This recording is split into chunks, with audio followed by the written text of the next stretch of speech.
So far we've talked about how to make your building into 3 different stories, how to make a building that's taller with an alleyway, how to make one that's shorter, and this one's just connected to the building here. There's no alleyway between them. The next buildings you draw are going to be up to you. You can, again, have a little space between them. I think I'll make another 3-story building here, so that tells me that this line will be where my building ends.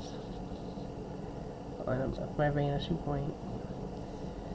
You can draw yours a little different, but you definitely need 2 more buildings in this drawing.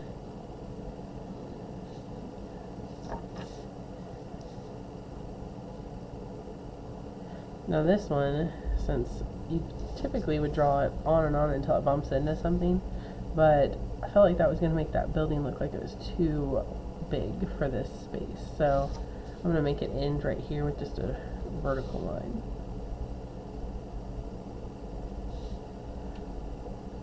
And then this is extra, so get rid of that.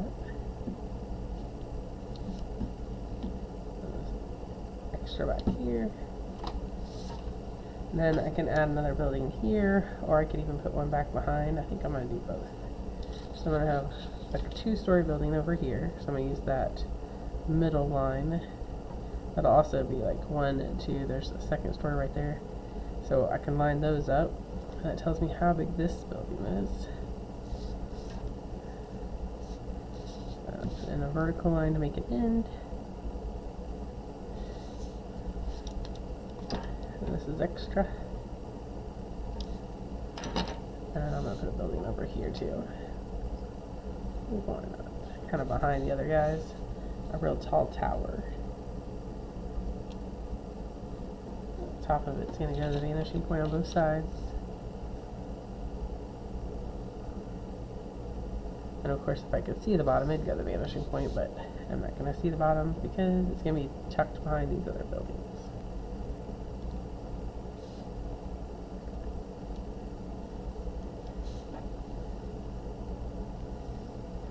And then on this one, for the door, I'm going to line it up with that first door.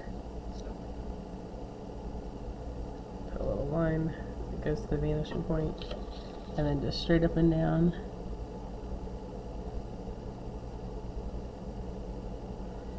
And this one's going to have a little sign.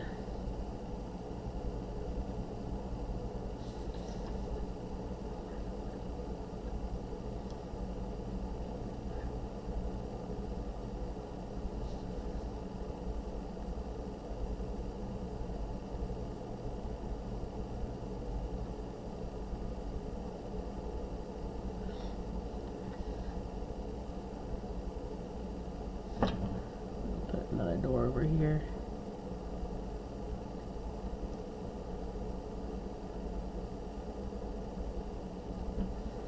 We've got windows or something.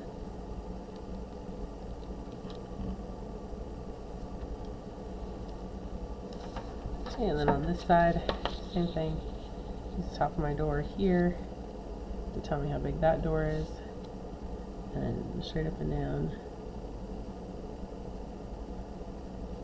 And back to the vanishing point for details.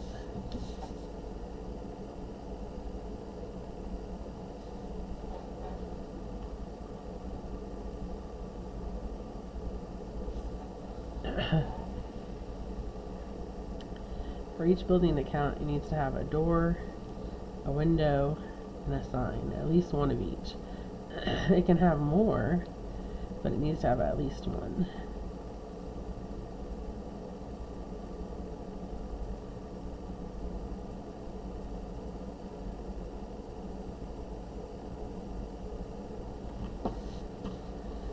Kind of double check these.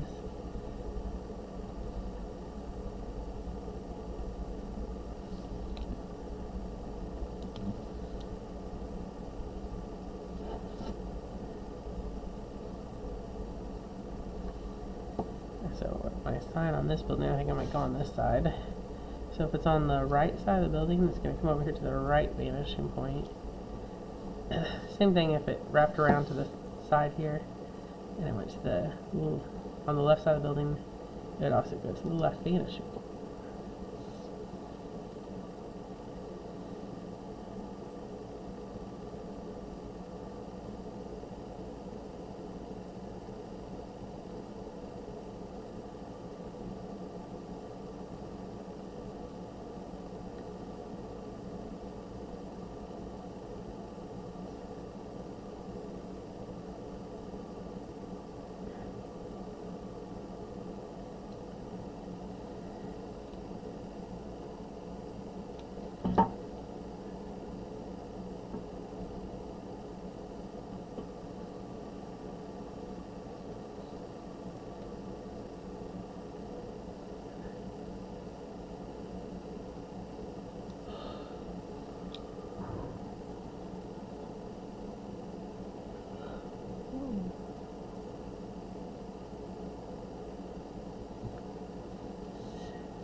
So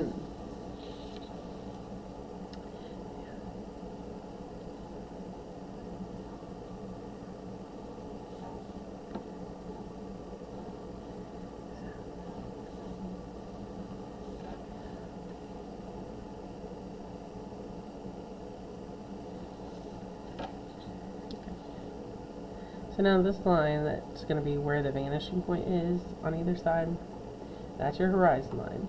Everything below it is on the ground, everything above it is in the sky, and it doesn't have to be super realistic, so the sky could be almost anything. But what we don't want to see is I want you to practice drawing without putting the sun in the picture. There's nothing really wrong with that when you're younger, because that's how your brain identifies that it's daytime and that you can see things. But as you get older, you need to start kind of getting away from putting that in there, because we don't really see the sun in normal life unless it's down here closer to the horizon line, like at sunrise or sunset. And when that does happen, then it kind of changes the way everything looks. It gives us just a lot more shadows and a lot more things to think about. And we just don't really need to do that. We're going to simplify it and just pretend like the sun is up here in the corner shining down, and we'll have a light side and a dark side, a light side and a dark side to everything. So depending on what you want your city to look like, I want the sidewalk coming down, and I'm going to do that on both sides. So I'm going to go for my vanishing point, and basically I just kind of look at the edge of the building here and scoot it out until it kind of makes sense with the door and stuff to how wide it should be. So if it goes off the paper, like mine's kind of going to go off the paper here, I think. Yeah, it does. They don't meet up. The tip of it would be off the paper. So, so I'm going to put the tip here. And I'm just going to put it on a different piece of paper. And you don't even have to do this. I am really just doing it so you can see what it would look like. Because some of yours might be more like this. Like, you might be able to see the edge right here. And if you can, that's great. That's fine. You go from there down for however big this curve is. So however, from the street up to the sidewalk, there's going to be some kind of a curve. So you can, if you can see it on your paper, you can draw it.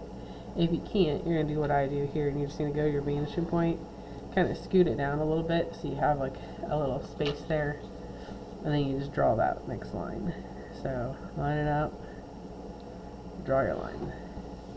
And then this sidewalk is probably not just one giant piece of concrete, so we're going to divide it up too. So I'm going to take this from the vanishing point down the edge of the building out onto the sidewalk here. I'm going to do the same thing on this side, from the edge of the sidewalk, or edge of the building, down.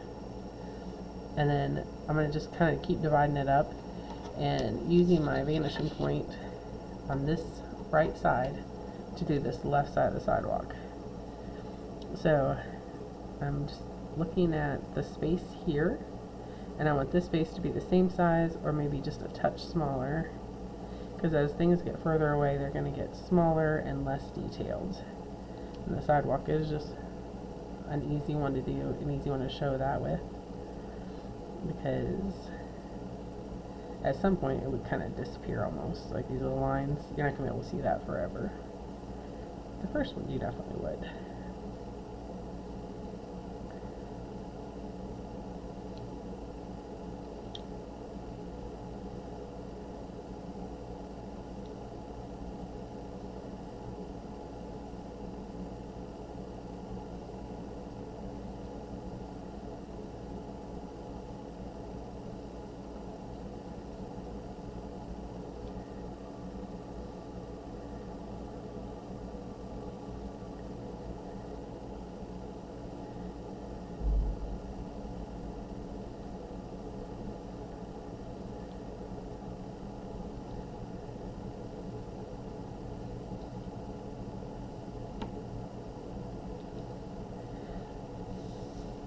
And then I'm going to do the same thing on the other side. I'm just switching vanishing points from here to there.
Then you got all this space here in the corners. You gotta decide what you're gonna do with. It could be a road, it could be a park, it could be another series of buildings. It really could be anything. The road is probably the most common, so I'm gonna leave a little space between my sidewalk and the road, and maybe it's like, I don't know, a bicycle lane, or maybe we'll just have like a little strip of grass there. Just seems like, you know, should have some kind of little buffer. And then I'm gonna go just right down the middle where the center of the lane of the highway should be. And if it was just like a 2-lane situation, I mean, could be solid lines, could be dotted lines, could be a combination. So if it is dotted lines, I just kind of go horizontally, and again, it gets smaller as I get further back. And the first one's quite a bit bigger.